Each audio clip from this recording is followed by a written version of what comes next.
I'm Ronnie from Ronnie's Garage, and we're having our monthly tech meet, and we're going to be taking apart a Turbo 400 Hydramatic transmission. Here's your front drum. Inside here are a bunch of clutch plates of fiber and steel and fiber and steel and fiber and steel. And what they do is they sandwich together, and they will, this should float, one of these should float. No, it's the centerpiece. That's your front clutch pack. I'll pull out the second one right here. There's your second clutch pack. Now this has a sprag in it. And what a sprag is, it's like a one-way clutch. That's essentially what it is. So this gear turns real nice that way, right? But when you go this way, it doesn't. And that's, I think it's to allow engine braking. So when you go on a coast, it'll, but I'm not an expert on this. If you look in here, this is your front band. You say, that's pretty delicate. But if you look at it, it's a little dark, it's a little brown, could have been a source. This has to grab the outside of this one. Because the way you change gears in these is you apply clutches and to turn certain center sections, usually these, and then you use bands to clamp on the outside to stop this and allow it slippage other places. It's quite fascinating. All right, so I think what I'll do next is I've got these two drums out, set these over here.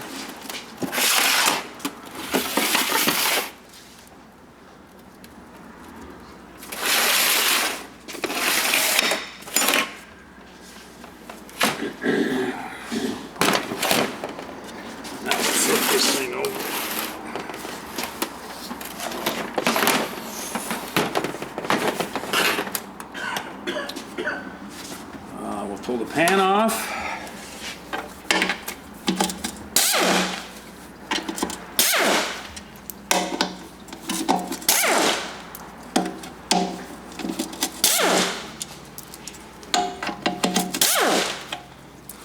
Any questions? Nope. Anybody going to National? Nope. Yeah? See you there.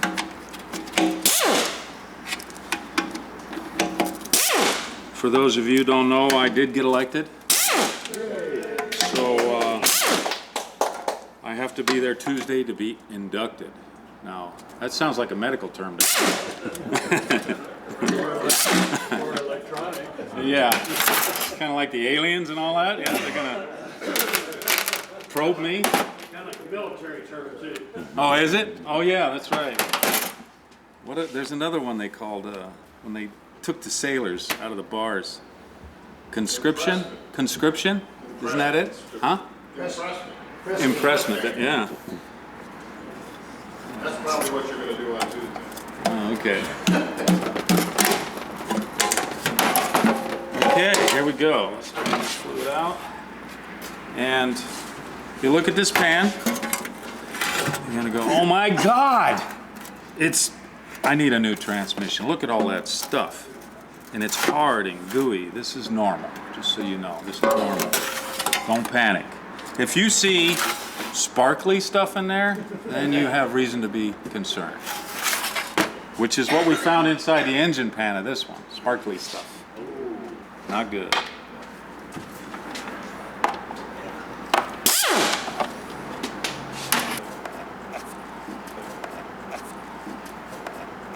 You'll see this kind of gray slime all over it, because this should be silver, like even brighter than that. This is normal. This is what servicing will do. First of all, there's a paper filter in here that'll collect as much as the particles as it can. And then the rest of it will collect down here in the pan. So you want to pull the pan on a regular basis and service it. Clean that out, put a new gasket, a new O-ring up here. There's an O-ring for this pickup. And you say, well, why would I need that? That's not going to leak. Well, if it gets dry and cracks and starts sucking air, you're going to lose pressure. And when you lose pressure, when you're trying to apply all these clutches, they're going to slip. And when they slip, it creates more of this, and then it can get worse from there. Okay, what you see here basically is the valve body. This is the computer for the transmission. Very brilliant, I think, the way they could figure out the hydraulics with the different springs and all that, the passages, and make it work so consistently. This is one of the better transmissions ever made, in my opinion. Very few problems. And typically, problems will happen from lack of servicing.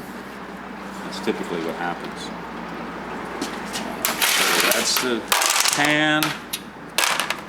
Where did my little lever go? Just so you know, that manual lever that connects to that actuator, the electric actuator is connected to this.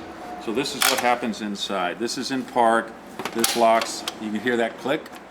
It locks right here is where it does. So this lever goes out here, and it has another lever that goes onto a drum. So that's park right there. It's out of park, it spins, put it in park, and it locks in. This little gizmo here with the wire, that is a kick-down solenoid. So not only does the transmission to downshift look for a drop in vacuum, but let's say you're on the freeway or you're going 50 or 60 miles an hour and you want to get on the freeway and you want to go down a gear so you can get that torque to pull up to speed. There is a electric switch under the throttle pedal that when you activate it, it opens this valve, and when it opens this valve, it dumps pressure off of whatever puts it into high gear. So then it goes down to the next gear. And that's what that is. It has this, it's called a case connector out here. The other wire right here goes to this pressure switch. And this pressure switch is used, I think, for two reasons. One is for emission controls, the EGRs, which are power robbing valves. The EGR is exhaust gas recirculation. What that does is it dumps exhaust fumes into the intake to cool the temperature of the cylinder to reduce NOx, nitrates of oxygen. And the NOx is the brown stuff you see in the sky. That's the visible smog. So it doesn't want to make that power robbing part of the system to work to its maximum until it's in high gear. That's one thing. Plus your cruise control, it doesn't want it to work until it's in high gear either.